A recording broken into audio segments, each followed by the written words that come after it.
어제 우리 시장은 8거래일 만에 상승 랠리를 멈췄습니다. 그동안 7거래일 연속 쉼 없이 달려왔기 때문에 지금 타이밍에서는 한번 멈출 필요가 있었죠. 오늘의 키워드 숨고르기입니다. 7거래일 연속 오르던 코스피가 이날 약보합으로 장을 마쳤고 코스닥은 0.43%, 3.7포인트 하락했습니다. 양지수 6일간 동반 상승세를 보였던 것을 생각해 보면 차익 실현 물량이 나온 것 치고는 하락폭이 그렇게 크지 않았습니다. 미국의 부채 한도 협상 난항 그리고 부진한 제조업 PMI 지수로 경기 둔화 가능성이 커지며 대외적인 시장 분위기가 좋지 않습니다만 시장에서는 개인들이 버텨주는 모습이었습니다. 어제 양시장에서 개인 투자자 순매수세를 보였는데요. 코스피에서는 개인이 1,331억 원 순매수, 그리고 외국인도 하루 만에 937억 원 매수 우위 보여줬고요. 기관이 1,858억 원 순매도했습니다. 코스닥 시장에서는 개인만이 홀로 2,295억 원 사자세였고요. 외국인과 기관 각각 1,478억 원, 742억 원 팔자세를 나타냈습니다. 환율은 7거래일 만에 상승했습니다. 서울 외환시장에서 달러 대비 원화 환율은 4원 70전 오른 1,317원 40전에 마감했습니다. 미국의 부채 한도 협상의 난항이 계속되자 환율이 다시 1,310원 후반대로 뛰는 모습입니다. 양시장 시가총액 상위 종목 마감가 보시죠. 코스피 시총 상위 종목들은 혼조세였습니다. 삼성전자가 0.15% 올라 종가 68,500원, LG에너지솔루션 1.92% 올라 58만 5천 원에 장을 마쳤습니다. SK하이닉스는 0.2% 약세, 삼성바이오로직스 보합 그리고 LG화학이 0.14% 소폭 올랐고요. 10위권 내선 네이버의 하락폭이 컸습니다. 네이버 주가 중국 네이버 접속 차단 의혹으로 4.25% 하락해서 20만 원 선으로 내려앉았습니다.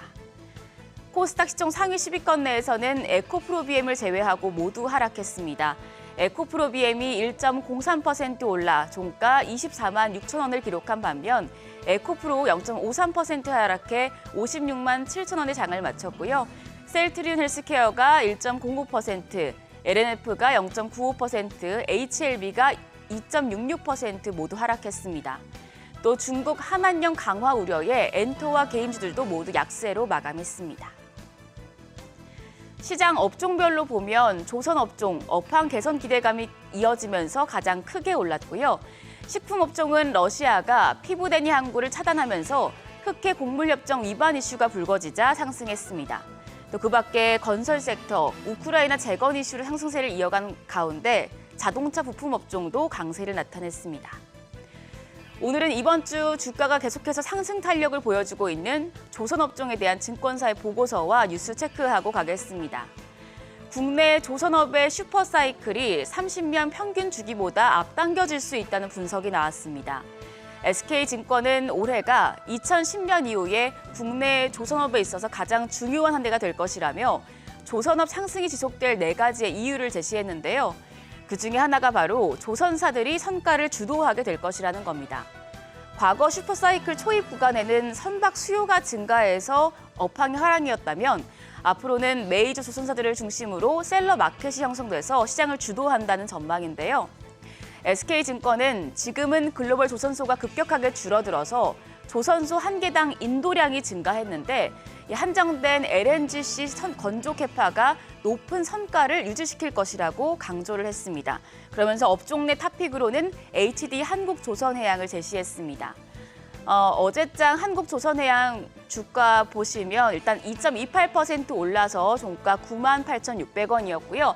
그 밖에 조선업에서는 HD 현대중공업이 1.26% 상승해 12만 300원, 삼성중공업 2.81% 올라 6,210원, 그리고 현대미포조선 같은 경우에 0.6% 약세로 종가 7만 5,600원이었습니다. 한편 어제 대우조선해양이 52주 신고가를 경신했습니다. 업황 개선 기대감도 컸지만 무엇보다 45년 만에 새 이름으로 출발한다는 점이 영향을 미쳤는데요. 대우조선해양 주가까지 확인하고 가겠습니다. 대우조선해양 전일장에서 7.47% 강세였습니다. 마감가는 3950원이었습니다. 대우조선해양이 임시 주주총회를 열고 사명을 한화오션으로 변경했습니다. 한화는 5개 계열사가 출자한 2조 원의 유상증자 자금으로 대우조선해양 최대 주주로 올라섭니다. 유상증자 이후에 하나그룹은 49.3%의 지분율을 갖게 되고요.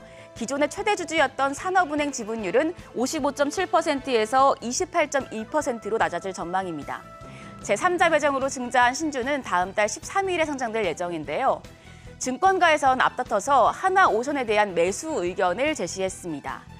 SK증권은 하나오션이 글로벌 조선사별 40K 이상급 LNG 운반선의 누적 인도 물량 중에 총 178척으로 세계 1위의 자리에 위치해 있다면서 앞으로 글로벌 LNG 수요 증가에 따라서 안정적인 수주 모멘텀을 유지할 것으로 예상을 했습니다. 그러면서 목표 주가는 34,000원으로 제시했습니다. 여기까지 전일장 점검하고 조선업종 집중적으로 분석해봤습니다. 그럼 목요일 시장도 머니쇼와 함께 대응하시죠.